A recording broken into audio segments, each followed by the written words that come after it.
നമസ്കാരം. മലയാളി വാർത്തയിലേക്ക് സ്വാഗതം. വളരെ പ്രധാനപ്പെട്ട വാർത്ത പുറത്തുവരുന്നത് മുതിർന്ന CPM നേതാവും മുൻ മുഖ്യമന്ത്രി VS അച്യുതാനന്ദന്റെ ആരോഗ്യനില കൂടുതൽ വഷളാകുന്നു എന്നുള്ളതാണ്. മുഖ്യമന്ത്രി പിണറായി വിജയൻ അടക്കമുള്ളവർ ഇപ്പോൾ അദ്ദേഹത്തെ കാണാനായി എത്തിയിരിക്കുകയാണ്. പട്ടം ആശുപത്രിയിലാണ്, SUT ആശുപത്രിയിലാണ് അദ്ദേഹത്തെ പ്രവേശിപ്പിച്ചിട്ടുള്ളത്.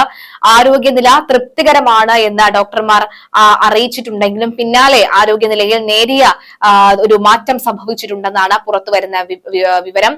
കാർഡിയാക് വിഭാഗത്തിലാണ് അദ്ദേഹം ഉള്ളത്. കാർഡിയാക് ICUവിൽ ചികിത്സയിലാണ് VS. ഇന്നലെ രാവിലെയാണ് ഹൃദയാഘാതത്തെ തുടർന്ന് VS അച്യുതാനന്ദനെ പട്ടം SUT ആശുപത്രിയിലേക്ക് പ്രവേശിപ്പിച്ചത്. നിലവിൽ മരുന്നുകളോട് പ്രതികരിക്കുന്നുണ്ടെന്നും ആരോഗ്യനില തൃപ്തികരമാണെന്നും ഏത് നിമിഷവും അത് അങ്ങോട്ടേക്കോ ഇങ്ങോട്ടേക്കോ മാറാനുള്ള സാധ്യതയുണ്ടെന്നും മകൻ V അരുൺകുമാർ അറിയിച്ചിരുന്നു. അല്പസമയം മുൻപാണ് മുഖ്യമന്ത്രി പിണറായി വിജയൻ SUT ആശുപത്രിയിലേക്ക് എത്തി അദ്ദേഹത്തെ നേരിട്ട് കണ്ടത്. കുടുംബാംഗങ്ങളുമായി ഒക്കെ സംസാരിച്ചിരുന്നു. ICUവിലായിരുന്നാൽ തന്നെ അദ്ദേഹത്തിന് നേരിട്ട് കാണാൻ സാധിക്കുകയില്ല. പകരം ബന്ധുക്കളെയൊക്കെ തന്നെ കണ്ട് സംസാരിക്കുകയുണ്ടായി. വളരെ പെട്ടെന്നാണ് അദ്ദേഹത്തെ കാണാനായി പിണറായി വിജയൻ എത്തിയത് അവിടേക്ക്.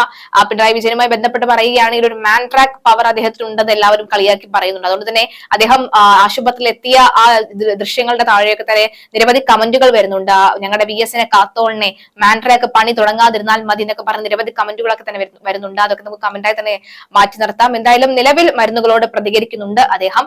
ആരോഗ്യനില തൃപ്തികരമാണെന്നും മകൻ V അരുൺകുമാർ അറിയിച്ചിട്ടുണ്ട്. നേരിയ ഹൃദയാഘാത സാധ്യത കണ്ടെത്തിയതിനെ തുടർന്ന് അതിതീവ്ര പരിചരണ വിഭാഗത്തിൽ ഡോക്ടർമാരുടെ നിരീക്ഷണത്തിലാണ് അച്ഛൻ ഇപ്പോഴെന്നാണ് അരുൺകുമാർ വ്യക്തമാക്കിയത്. CPM നേതാക്കളായ MA baby, MV Govindan, CPI സംസ്ഥാന സെക്രട്ടറി ബിനോയ് വിശ്വം തുടങ്ങിയവർ ആശുപത്രിയിൽ എത്തിയിരുന്നു. CPMന്റെ സ്ഥാപക നേതാക്കളിൽ ഒരാളാണ് VS അച്യുതാനന്ദൻ.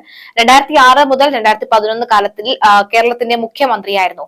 3 തവണ CPM സംസ്ഥാന സെക്രട്ടറി ആയിട്ടുണ്ട്. 92 മുതൽ 96 വരെ, 2001 മുതൽ 2006 വരെ, 11 മുതൽ 16 വരെ എന്നീ വർഷങ്ങളിലാണ് പ്രതിപക്ഷ നേതാവായിരുന്നു അദ്ദേഹം.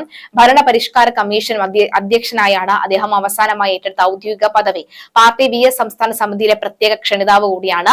1964 അവിഭക്ത കമ്മ്യൂണിസ്റ്റ് പാർട്ടിയുടെ ദേശീയ കൗൺസിലിൽ നിന്ന് ഇറങ്ങിപ്പോന്ന CPM രൂപീകരിക്കുന്നതിന് നേതൃത്വം നൽകിയവരിൽ ജീവിച്ചിരിക്കുന്ന ഏക നേതാവ് കൂടിയാണ് VS എന്ന് പറയുന്നത്.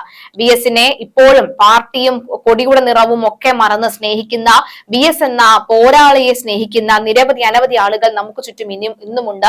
VSനെ പോലെയുള്ള ശക്തനായ നേതാവ്, രാഷ്ട്രീയക്കാരൻ എന്നും കക്ഷി തെറ്റില്ലാതെ വിളിക്കാൻ കഴിയുന്ന നേതാക്കന്മാർ ഉള്ളത് കൊണ്ട് തന്നെയാണ് പലരും ഇന്നും CPMനെ വിശ്വസിച്ചും CPMനോട് കൂറ് കാണിക്കാനും അവരൊക്കെ ആയിരുന്നു എപ്പോഴും ഉണ്ടായിരുന്നത്. എന്തായാലും നിലവിലെ സാഹചര്യത്തിൽ ഏക നേതാവാണ് VS എന്ന കാര്യത്തിൽ സംശയമില്ല. എന്തായാലും VSന് ഇപ്പോൾ ആശുപത്രിയിൽ ചികിത്സ നൽകി വരികയാണ്. പിണറായി വിജയൻ അടക്കം അദ്ദേഹത്തെ കാണാനായി എത്തിയിട്ടുണ്ട്. എന്തായാലും എല്ലാവരുടെയും പ്രാർത്ഥന അദ്ദേഹത്തിനോടൊപ്പം.